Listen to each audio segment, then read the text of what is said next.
தான் எங்க ஓட்டு. சீமானண்ணா சீமானண்ணா நாம் தமிழருக்கு போட போறோம் ஓட்டு. தமிழ்நாட்டை மீட்டெடுக்க வாங்க, தமிழ்நாட்டையாள வைக்க போற நாங்க. சாதி மத ஊழல் இல்லா ஆட்சி, அதுதான் சீமானண்ணன் நாட்டையாளும் காட்சி.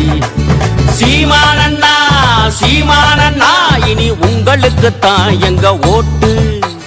சீமானண்ணா சீமானண்ணா நாம் தமிழருக்கு போட போறோம் ஓட்டு.